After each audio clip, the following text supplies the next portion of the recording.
Football's a funny game. You get to play your milestone against your old side as well. That's pretty cool. Yeah, it is. Pretty strange, and I don't know. I had a few people ask me, "Did I set it up that way?" Which is certainly not into plans, but yeah, I guess to be able to play 150 and to play against my old team is a little bit strange, but I think it's still a proud moment for myself and my family. What does it mean to you, mate? Yeah, I mean, like I haven't really sat down and had time to reflect with it, but I think it does mean a lot considering where I've come from and, not growing up with the game. And I guess just for myself, I hope it just gives chance to the African youth, multicultural kids that given an opportunity, you can do anything with your life and be able to play 150 AFL games is pretty surreal. So it's a pretty proud moment for myself and my family. How important is that side of it to you, the ability to be a role model? Oh, it's super, and I think every year that I'm in the system, the more I embrace being that role model, and I think now it's just an opportunity to be able, obviously, to showcase what I do on the footy field. But I think the bigger impact that I can have is, people of colour and people from different background, seeing someone on TV that they're not usually seen. I think just hopefully gives them a hope to want to do something in life and to want to be able to, I guess, chase being a professional athlete or just something different in life rather than getting yourself in trouble. So I'm embracing my role as a multicultural ambassador, and I'm embracing it every year. How far away did the 150 games seem when you first started kicking footy? Oh, it was miles away. And even, I think just to play one game is tough. I think it took me 3 years at the Swans before I made my debut. So there was times there I thought I was never going to play a game. I thought I'll be, just in the system and then, go back and play local. But to get to 150, I've been in the system 11 years now. So yeah, it's crazy to think about it. What was key, or I was just going to say, who was key to in that 3 year period?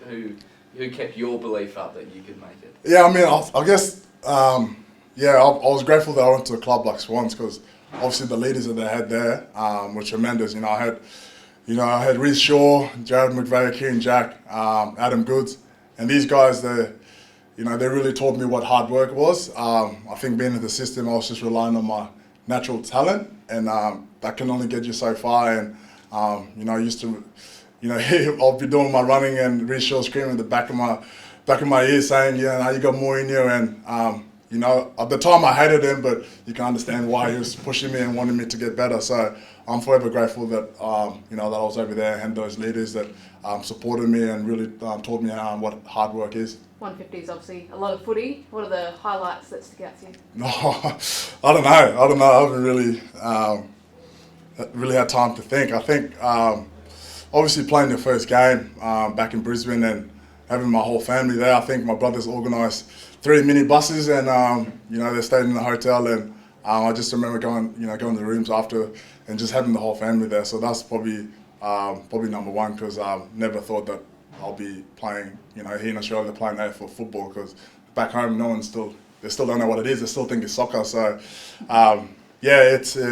that's probably one of the highlights. I might have to just sit back and sort of reflect after the game and see. Any minibuses for Saturday's game? No, unfortunately my mum won't be able to make it, but I've got mates from Perth and mates from Brisbane that are coming down, so it's just a good time just to be able to have them there, because I haven't seen some of them in a while, and for them to be able to book their flight and make it over here just kind of makes it how special it is for me and the relationship I've been able to create with them. Have you heard from any of the Swans boys this week? Nah, not yet, but I don't know, like last time I played them I didn't hear too much till I got to the ground, so I'll just chill out. So maybe I might reach out to a few of them, try to get game plan and a few things out of them. Big game this weekend. How do you approach it? Yeah, it is a big game, and obviously the Swans, they're probably not going the way that they like the last 5 weeks, but for us, we're expecting their best, and from round 1 to 15.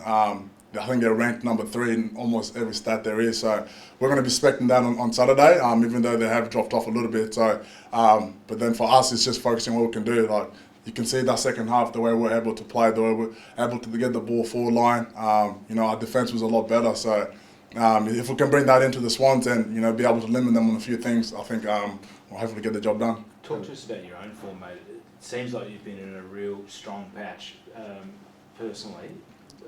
Did something change halfway through the year for you? How do you sort of reflect on what's led you to this point? Yeah, I think obviously Goldie and Ken have been massive because I felt like that first half of the year was sort of in two minds. Being a natural instinct player, there was times where I sort of doubted myself to go, or do I wait? Do I body my opponent? And I just had honest conversation with them, and they both essentially just said, at the point of your career you're at, there's no need for you to be, second guessing yourself. You do it at best than anyone. So I think it was just going back to me backing myself. If I see the ball, I go get it, whether it's down there or up high. So, and that sort of just gave me confidence to be able to go out and play. And I feel like I've been getting around the boys a lot. Our connection has definitely got better, and I'm just trying to be a voice and the leader for the guys in defence. Why were you second guessing yourself, do you think? I'm not sure. That's a hard one to be honest, I'm not sure. And I felt like I wasn't playing horrible, but I wasn't playing at the level that I needed to. And it came down to, there's a few times where, I'll go to body my opponent when I didn't need to. The ball was there to be taken, and I think it was just going back. If I see the ball, back myself, and if I make a mistake, it's going to happen. It won't be the first time. It definitely won't be the last time. And this weekend, I'll make a few mistakes. So just having those honest conversations kind of changed, but I'm not really sure why I second guess myself. I don't need to be doing that. And it anything to do with the fact that there were two new guys back there with you in terms of you having to adjust to Brandon and Aava and their games and that sort of thing? No, I don't think that's the part, because you look at the first few games we played throughout the year. We played well together, and then we had a little patch where I think us as a team, it wasn't necessarily just the defense. Us as a team weren't really connected. We weren't, as joint as we are now. So I think that played a part. I'm not saying that, we didn't, me and the boys didn't connect or anything like that, but because we did play well in the first bit of the season, and then just sort of dropped away, and then I think now we're starting to find a bit of form together. What'd you make of Aava down forward? He looked good, didn't he? What he kicked 2-1, and he gave us a different look up forward. He was clunking his mark, and he felt confident up there. So I had to be the coaches, because you got to make a choice this weekend whether you keep him there playing back. There's obviously a few boys that got through training and training right. So I liked him up there, but I also like him down back. So whatever the coaches go, I'm sure he's a good addition for our team. How's he feeling about the switch? Is he embracing it? He's embraced it. I spoke to him before the game. How are you feeling about it? He's like, man, as long as I'm playing there for 40, that's the goal. And if I can play my role for the team, which he was able to do on the weekend, he's very chill about it. It's not the first time he's played as a forward. He was down there in Geelong and played a bit of ruck. So, and I sort of had a little laugh with him after the game, because we threw him down back and sort of said, welcome back. You need to go in the ruck now, and then you cover every single position. So had a little laugh after that, but no, he's fine about it. Did Joel Selwood challenge you to be more of a leader a few weeks ago?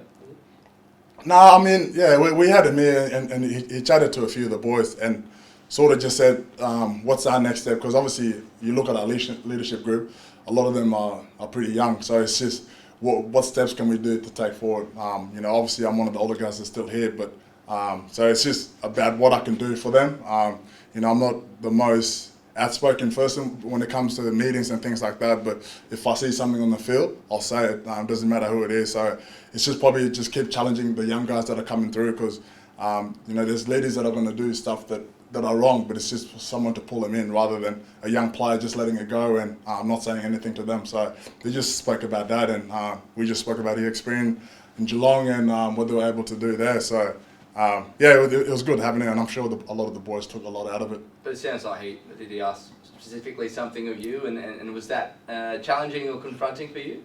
What was that, sorry? Well, it sounds like he asked specifically you to be more of a leader and step up. What was that like for you?